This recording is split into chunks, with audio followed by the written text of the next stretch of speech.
Smoking is injurious to health. It causes cancer. ধূমপান স্বাস্থ্যের পক্ষে ক্ষতিকর। এর ফল ক্যান্সার। মদ্যপান স্বাস্থ্যের পক্ষে ক্ষতিকর। Consuming alcohol is injurious to health.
দাদু, নির্মল তোমার সঙ্গে দেখা করতে চায়।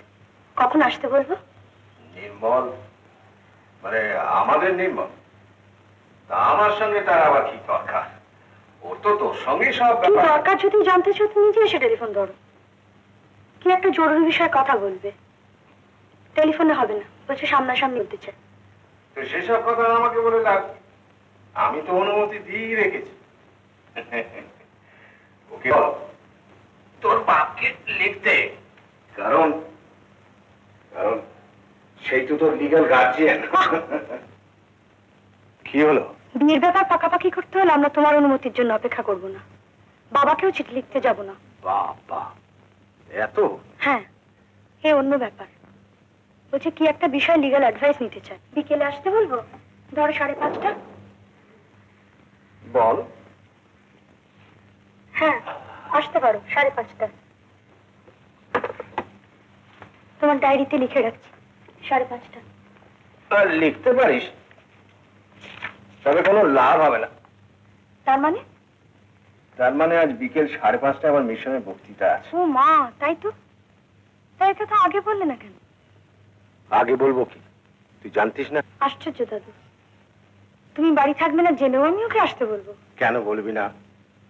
দুজনে মুখোমুখি, গভীর দুঃখে দুঃখী, একটু যদি সুযোগ পাওয়া যায়। এই মিন্টু, পাগলামি করিস না। আসুক না নির্মল, আমি তো ঘন্টা খানেকের মধ্যেই ফিরবো। ততক্ষণে তোরা দুজন। তুমি না একটা যাচ্ছে তাই। হ্যাঁ, আমি তাই সুযোগ করে দিলাম। কোথায় আদর করে একটু কফি খাওয়াবি তা নয়, যাচ্ছে তাই। সরি দাদু, আমি এক্ষুনি পাঠিয়ে দিচ্ছি। বিন্দি, দাদুর জন্য এক কাপ কফি।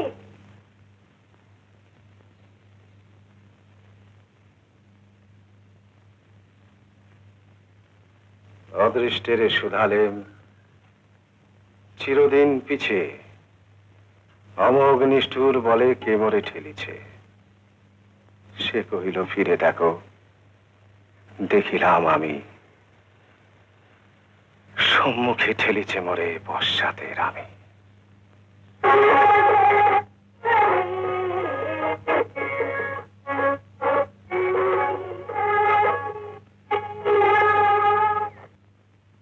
এলো রে উমা।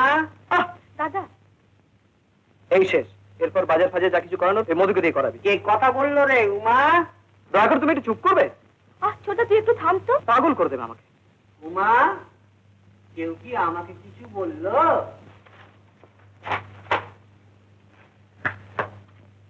মধু,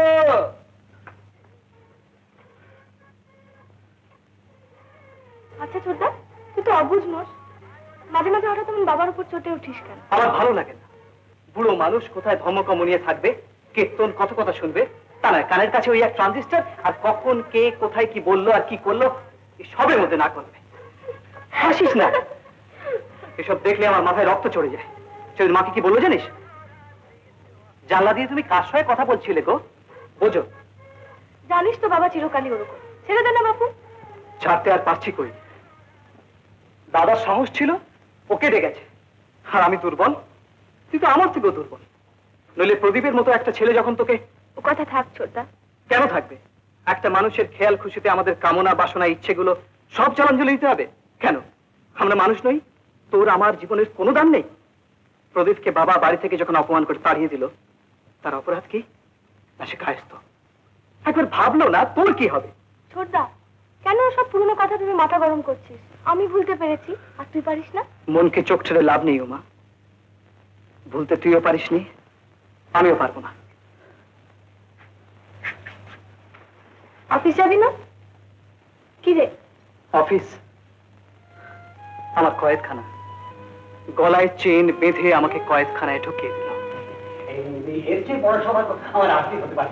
ওরে, আমি ওকে ডেকে নিয়ে আসি। আপনি বসুন, বসুন আপনি। উমা, একটু চা জল খাওয়ার ব্যবস্থা কর। মিলদ, বাদী পক্ষ যেভাবে কেসটাকে উপস্থিত করতে চাইছে সেটা সম্পূর্ণ ভুল। আশা করি সাক্ষ্য প্রমাণের দ্বারা আমি সেটা প্রমাণ করতে পারবো। তার দরকার হবে না। Objection your honour. Mitra and Mitra company ছোট বাবু ঘরে এসে বসে আছে। ওর বাবার সঙ্গে আমার আলাপ ছিল। তুই আইন পাশ করেছিস শুনেই ছুটে এসেছে। কেন? তোকে ওদের চাই। চাই মানে? ওদের অফিসে একটা বড় পোস্ট খালি হয়েছে, সেখানে তোকে ওরা বসাতে চায়। বাবা, মোটা মাইনে, উবরি আছে। তার মানে তুমি আমাকে প্র্যাকটিস করতে দিতে চাও না? প্র্যাকটিস? প্র্যাকটিসের মানে বুঝিস? প্র্যাকটিস করে দুটো পয়সা ঘরে আনতে গেলে কি পরিমাণে কাঠ খড় পড়াতে হয় তোর ধারণা আছে? তুমি বলছো ল পাশ করে আমি কেরানি হব? হ্যাঁ, তাই হবি। ভদ্রলোক বসে আছেন, ওখানে এসো, সব ফাইনাল করে নাও। বাবা, ওকে যেতে বলো, আমি পারবো না। কি বললি? দ্বিতীয়বার আমি না করতে পারলাম না। বাবার এই চন্ড মূর্তির কাছে আমি হেরে গেলাম। Bhaskar Mukherjee MA LLB, Mitra and Mitra solicitor ফার্মের কেরানি হয়ে গেল। বেশ হলো, চল তো এখন।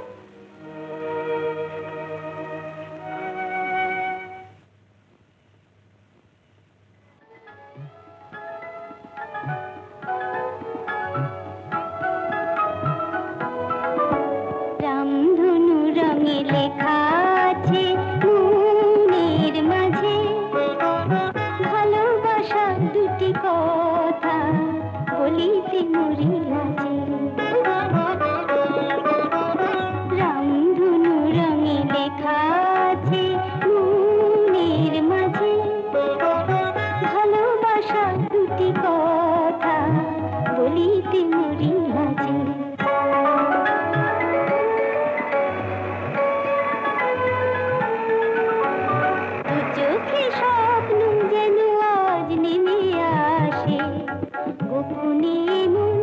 নিজেকে ভালোবাসে। দু চোখে স্বপ্ন যেন আজ নেমে আসে, গোপনে মন নিজেকে ভালোবাসে। প্রথম প্রেমের মুকুল ফোটাতে এসো এসো কাছে, ভালোবাসা দুটি কথা বলিতে মরি লাজে। রামধনু রঙে লেখা আছে মনের মাঝে।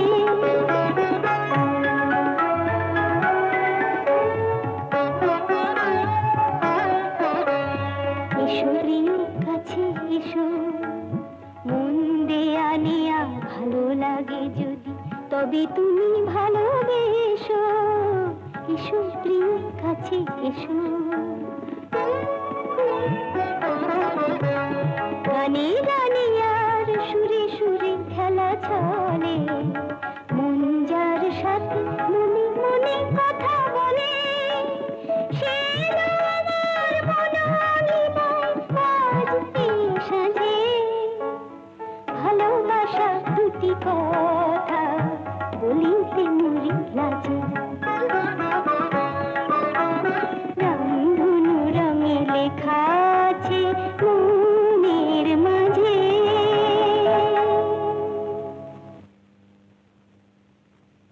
এখন মনে হচ্ছে আর একটু দেরি করে এলেই ভালো করতাম।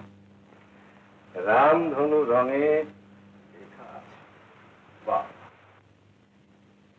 এই, পড়ে আছিস, বস বস। নির্মল, এসো এসো এসো, তুমিও বসো, বসো বসো বসো বসো নির্মল। তারপর বলো, কি তোমার জরুরি আলোচনা বলো। মানে একটা বিশ্রী কেসে ফেসে গেছি স্যার।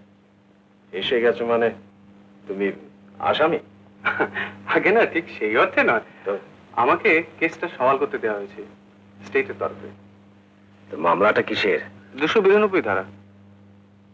292 ধারা? হ্যাঁ। তো তোমার ওই কিরে, তুই এখনো এখানে বসে আছিস কেন?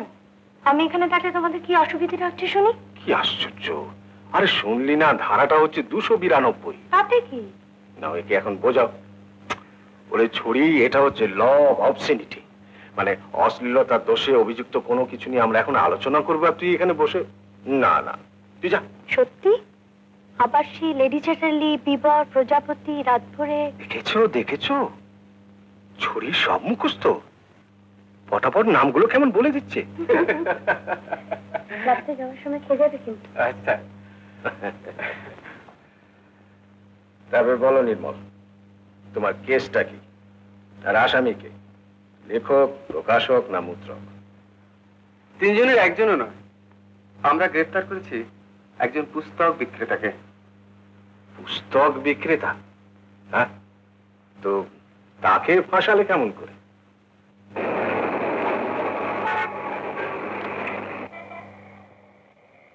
তাহলে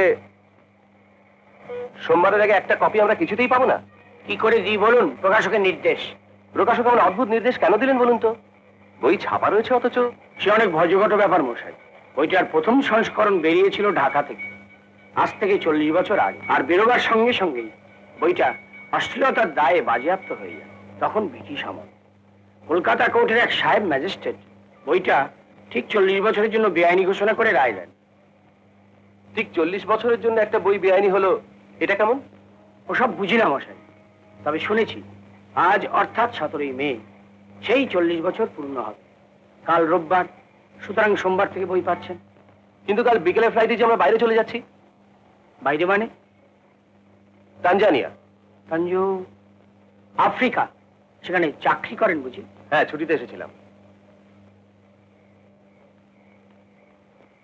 একটা রিস্ক আমি নিতে পারি, তবে বেআইনি ভাবে। বুঝতেই তো পাচ্ছেন। অশেষ ধন্যবাদ। 2.5 বছর বাদে দেশে ফিরেছি, আবার কবে ছুটি পাবো? নবীন, বইটা না দেখেই 20টা টাকা খরচা করে ফেললাম, ঠকবো না তো? আমি জামিন রইলাম। এমন রগরগে বই আপনার স্ত্রী উপস্থিত রয়েছেন, নইলে তুমি একটু গাড়ি থেকে বসো তো। কি বললেন? একেবারে ঘুম ছুটে যাবে মশাই। ব্যাপারটা কি নিয়ে? এক বেশ্যা মেয়ে ছেলের কেচ্ছা। সারা জীবন সে কত রকম পুরুষের সংস্পর্শে এসেছে তার রগরগে বর্ণনা। মাদ্রাজি, পাঞ্জাবি, পাঠান, মায় জাহাজি নিগ্রোর ঘাট পেরিয়ে এসে সে প্রেমে পড়লো এক ভেতো বাঙালির। 30 বছরের পোর খাওয়া মেয়ে ছেলের এক 22 বছরের বাচ্চা নাগর।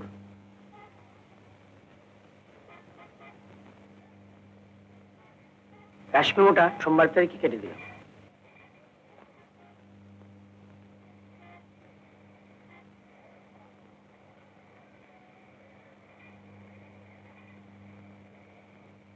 এটা একটা টেপ রেকর্ডার। এতক্ষণ আমরা যে যা বলেছি এতে রেকর্ড করা হয়ে গেছে। আপনি দোকানের মালিক তো? হ্যাঁ, কিন্তু প্রথমে আমাদের পরিচয়টা দিই। আমি ইন্সপেক্টর বিমান গুহ, আমার সহকারী রঞ্জিত তরফদার, আর ইনি হচ্ছেন মহিলা আরক্ষা বিভাগের সার্জেন্ট মিস রমা দাস। কি কি বলতে চাইছেন আপনারা? ইন্ডিয়ান পিনাল কোডের 292 ধারা মতে অশ্লীল বই বিক্রি করার অভিযোগে আমি আপনাকে গ্রেফতার করছি। তার মানে তোমরা বিজয় ভট্টাচার্যের সঙ্গে তঞ্চকতা করেছো? তা একটু করতে হয়েছে বই কি স্যার। অশ্লীল কাকে বলে নির্মল? অশ্লীল, দ্যাট হুইচ ইজ অবসেন। বাংলা করলে কি দাঁড়ায়? যাহা অশ্লীল তাহাই অশ্লীল। কি হ্যাঁ, মানে মানেটা হলো তুমি জানো না। আগে তোমার পুলিশ ডিপার্টমেন্টকে বলো যে অশ্লীলতার সংজ্ঞাটা বার করতে, তারপর ওই আইনের কুটকচাল নিয়ে পরে আলোচনা করা যাবে। বাই দ্য ওয়ে, যা নিয়ে এত কাণ্ড, সেই বইটার নাম তো তুমি আমায় বললে না। আমার কাছে আছে এক কপি, আপনি পড়ে দেখতে পারেন। আগে তুমি নামটা বলো না। অপ্রকাশ গুপ্তের লেখা সাগর সঙ্গমে। কি ভাবছেন স্যার? প্রকাশ গুপ্তের লেখা সাগর সঙ্গমে? তুমি বলছো বইটা এখনো মরেনি, সাগরে নতুন করে জোয়ার এনেছে? কিন্তু স্যার আপনি হ্যাঁ,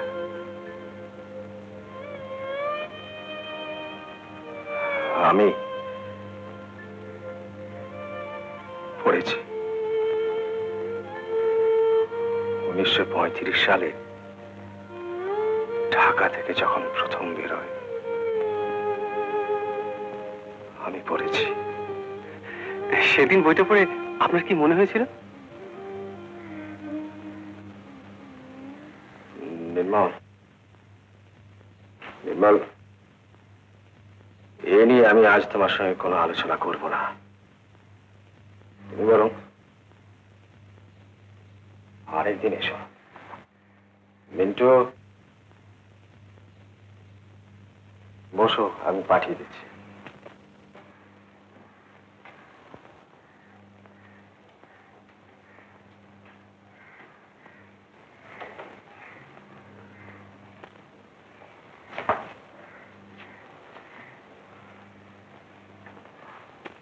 কি হয়েছে? ঠিক বুঝলাম না। একটা বই নিয়ে আলোচনা হচ্ছিল, উনি আমার কাছে নামটা জানতে চাইলেন। আমি নাম বললাম, কিন্তু নামটা শুনেই হঠাৎ উনি যেন কেমন হয়ে গেলেন।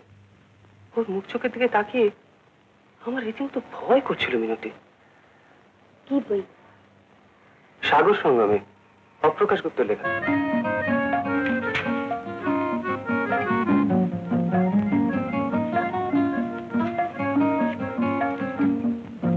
বসে বসে ফাইলের পোকা বাঁচার জন্য কি আপনি এখানে এসেছেন? সেটাই তো আমার কাজ। আপনি আপনার মৃত স্বামীর যাবতীয় সম্পত্তির অধিকারী হতে চলেছেন। হিসেবে কোথাও গরমিল হলে ক্ষতি হবে আপনার, আর আমার কোম্পানিরও বদনাম হবে।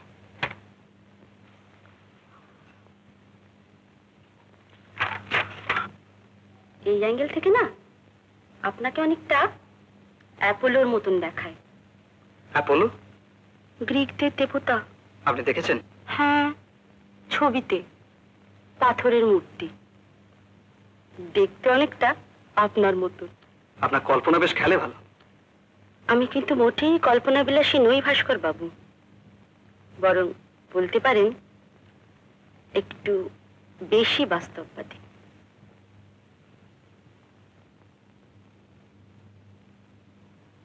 কেন জিজ্ঞেস করলেন না? না, মিস্টার বিকাশ সেন মানে আপনার স্বামী, ওনার নামে bank account, insurance policy, debenture আর ওই স্থায়ী সম্পত্তির মধ্যে দুটো বাড়ি, গাড়ি, সব মিলিয়ে প্রায় 5,26,000-এর মতো। এত? আমি তো কিছুই জানতাম না। কিন্তু এখন জানলে তো, সবকিছুর উপর প্রবেট নিতে গেলে এস্টেট ডিউটি না দিয়ে পারবেন না। যদি ব্যাংক অ্যাকাউন্টগুলো অন্তত জয়েন্ট নামে করে রাখতেন। কতবার বলেছি ওকে, কিন্তু কিছুতেই, আসলে না, ও আমাকে একদম বিশ্বাসই করতো না। উফ, আমি যে এখন, ভাবনার কি আছে, আমরা যখন আছি। আপনারা না, আমি আপনাকে বিশ্বাস করি। প্লিজ ভাস্কর বাবু, আপনি আমাকে এই বিপদ থেকে উদ্ধার করুন। নিশ্চয়ই করব, তবে একটা কথা জানেন তো, ডাক্তার আর উকিলের কাছে কোনো কিছু গোপন করতে নেই। আমাদের ফার্ম। আমি সব আপনাদের ফার্ম টার্ম কিচ্ছু বুঝি না, আমি শুধু আপনাকে বুঝি। সত্যি বলছি, আপনার কাছে আমি আমার কিচ্ছু গোপন করতে চাই না। বিশ্বাস হচ্ছে না? হচ্ছে। বসুন, আপনার জন্য কফি বলে আসি।